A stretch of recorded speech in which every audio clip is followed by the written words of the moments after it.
he made mention of it in the Bible. Ebe say nwaanyị ga-asị nwaanyị na nwa ya ahụ adịrọ sị nwaanyị na ya abịalụ maka ịzọpụta ụmụ atụrụ Izrel furu efu. So he met his mission, explain it. Ya abịalụ maka ịzọpụta ụmụ Izrel. Etu a ka esi nwekwa other messiahs wee nye agbụrụ niile nọ n'elu ụwa. So mana that Messiah, in order to live in the midst of people, ọ ga-asọmiti onwe in the spiritual realm to natural laws. A ga-emekwa ya mmụọ ka mmadụ. Mana ihe dị iche bụ na o nweziri ụfọdụ ihe ọ ga na-eme na ndụ ya ga-eme ka ụfọdụ sị na onye a nwere ihe dị iche na ndụ ya. Example ka makwara ga-atụ. Ịma story of Samson. Samson bụ nwa Eze-Ana Messiah to his people. Agwara nne before adị ime si ya na-enwere nwa ị ga-amụ na ọ ga-abụ onye a ga-esi n'aka ya wee zọpụta ndị Jew from the Palestinians. Wee si nne na ọ ga-ebu dada agụba agakwana ya n'isi wee gwa nne ihe ọma na-eri, to show you that messiahs are known from okike. A na-akwado ha akwado, mana because of ngala ka onye aghara inwe ngala, a na-ewelu spiritual bandage ke onye ahụ that Messiah n'anya. Ọmama his source, ọ ga na-ebikwa ndụ ka mmadụ, mana with him o nwere ihe ndị ọ ga na-emegasị. O nwere some powers ọ ga-enwe ga na-agba ndị nọ close to onye agharị na onye a nwere ihe dị something very unique. Ihe bata na nature adịghị apamiti mmadụ ka ọ mara exactly ihe ọ bụ ka e wee wepụ pride ka onye a wee nwee ike jee ozi a. Even John the Baptist was a Messiah.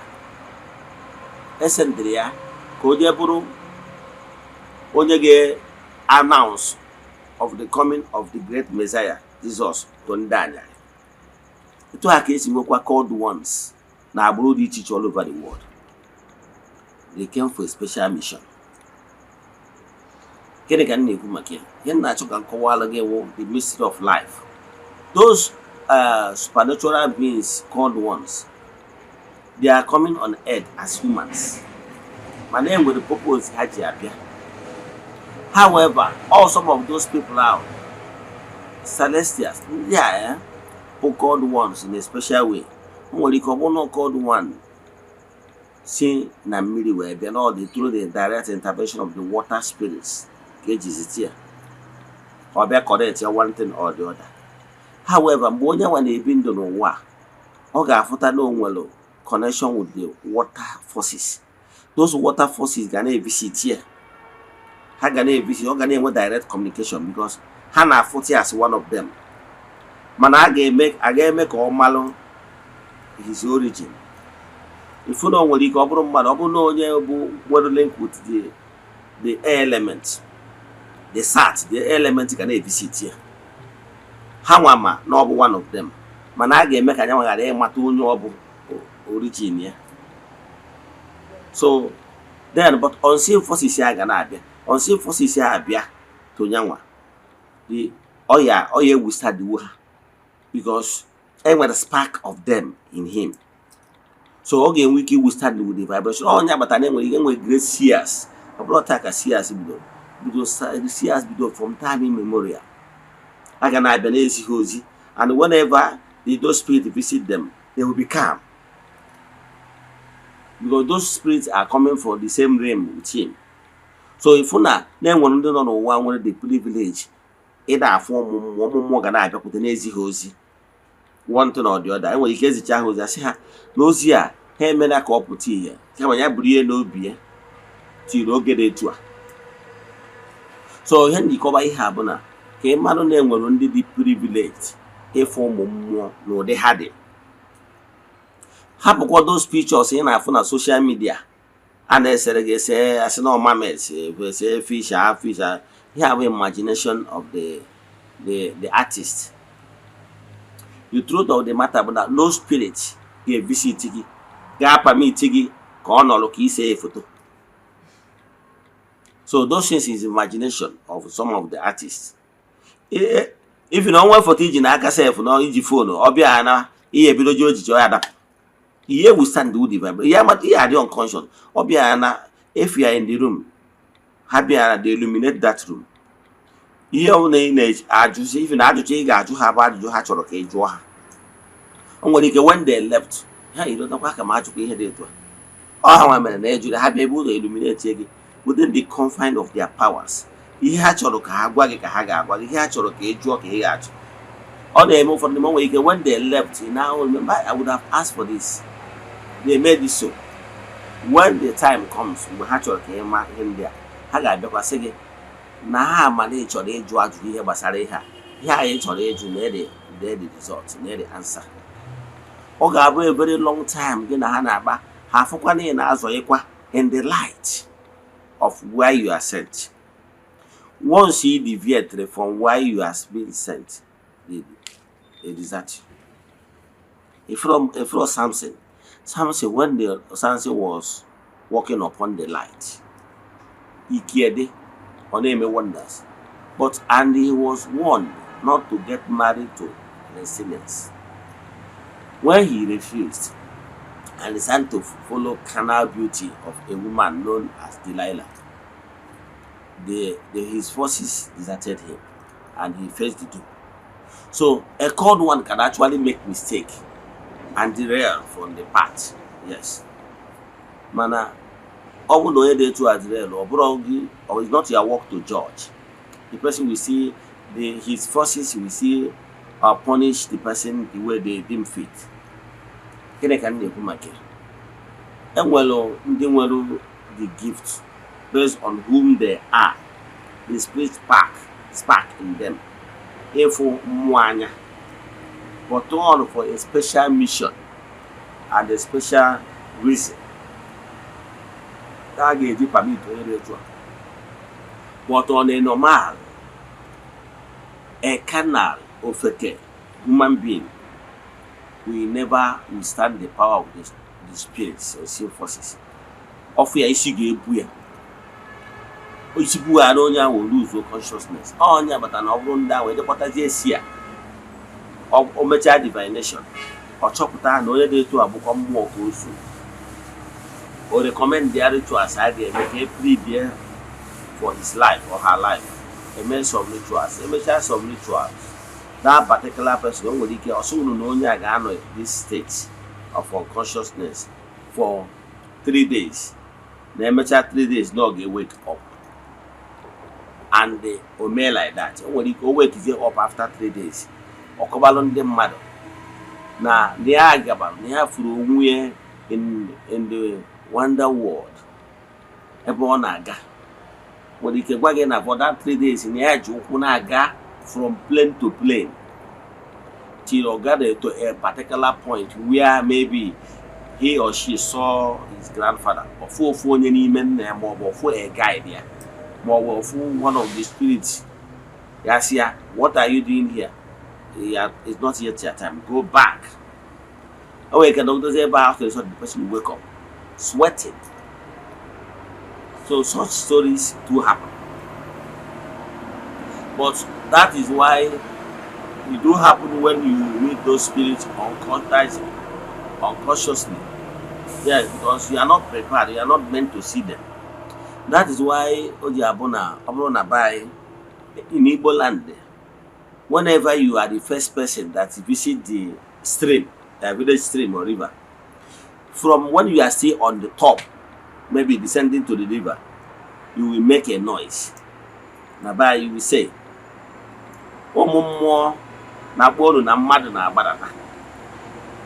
it's like knocking. But you know, this one is not earthly door now. So you say,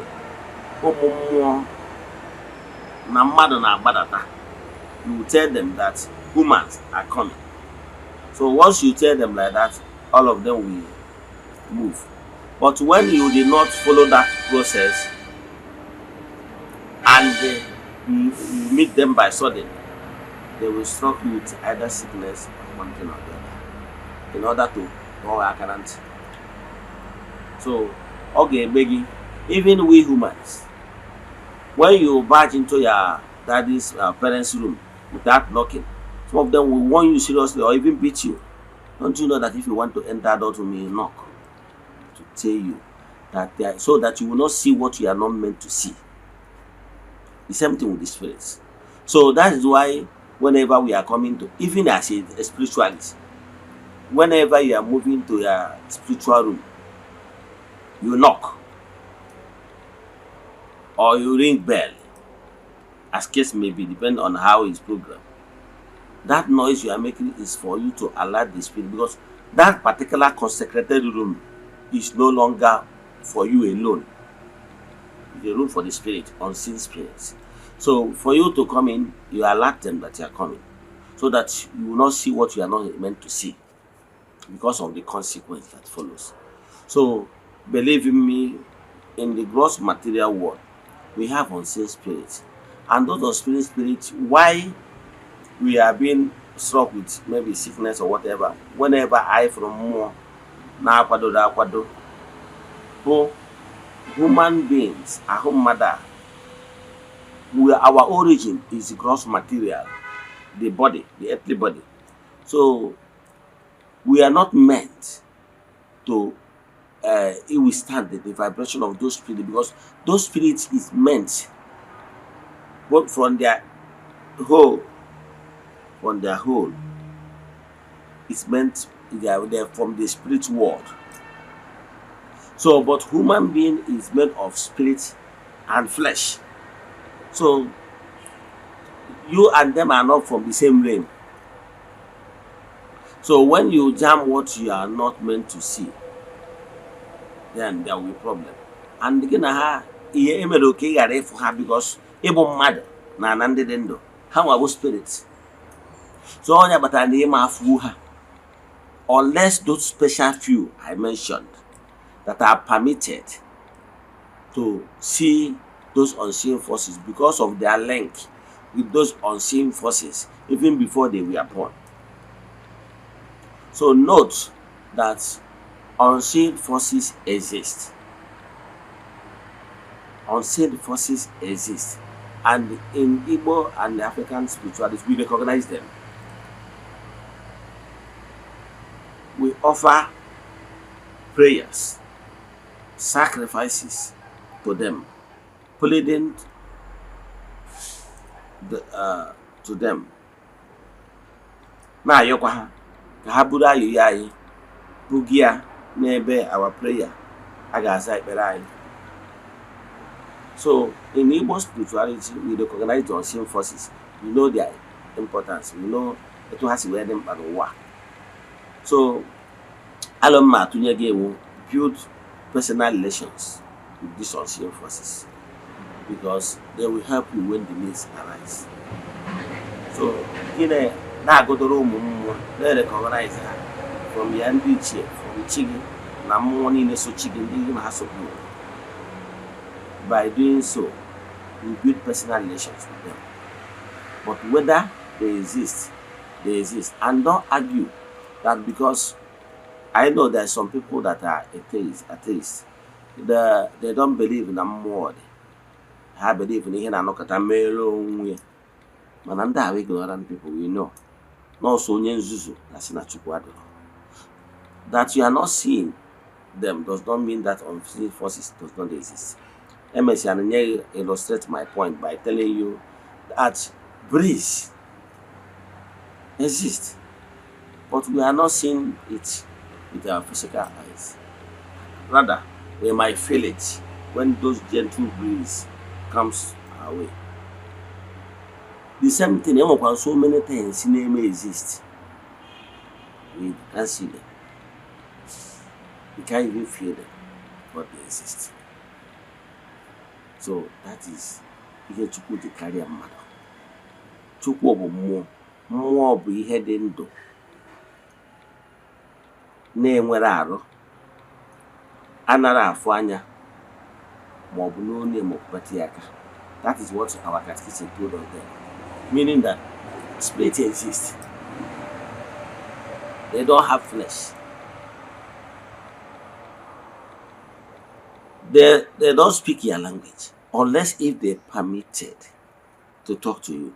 They will now speak, and allow spirits to interpret it in a way of your own mother tongue for you to understand. But on a normal, the spirits have their own language. Yes. But when they visit you, they know you are an Igbo man. Yeah. Your mother tongue is Igbo. So whenever they visit you, they would like to talk to you in Igbo language. It's possible for them because they are spirits. That's why some seers used to see those unseen forces with their native names and native languages. Unless if they don't want you to understand those things clearly, they might be showing you and they will be writing something on the wall. Writing something on the wall. Maybe you will not decode what they are written, and they will tell you that time will come when you will notice. They will tell you the meaning of what they just wrote. That is how life is. So we are rounding up. What I'm telling you now, note that unseen forces exist from different realms and from different purposes. We have angels. The churches people recognize them as the angels, archangels, cherubims, and seraphim, and rest of them, right? But in African spirituality, we recognize them as the Danjelum Kechuku, the gods. Danjelum Kechuku. We have them Amadioha, Udo, Ogugu, Ndaka, and Ndegede, Ndichi, and rest of them. We recognize all of them as unseen forces. Note that they exist. And if you decide that you will not believe because you can't see them with your earthly eyes, I will tell you, because your earthly eyes cannot withstand them. But if you are permitted to make use of your interior eyes, you'll be able to see them.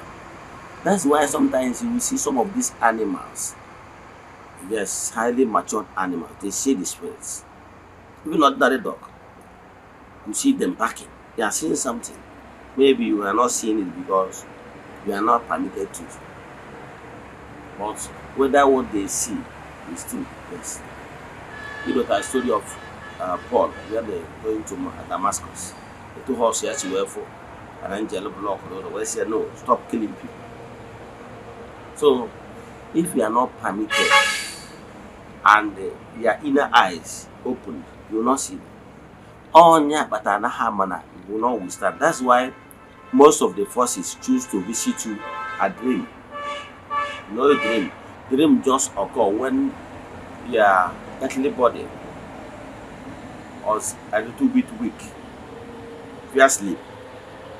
Because when you are sleeping, your earthly body is no longer radiating the full radiation of the body in full capacity. The grip, it was then obi mother. So the spirit can actually wander when you are sleeping. So when you are sleeping, it's your spiritual you that is wandering in the world of the wonder. So the spirit in you can actually withstand those heavenly visitors, those spirits visiting you, because it's part of them. It has a spark in them.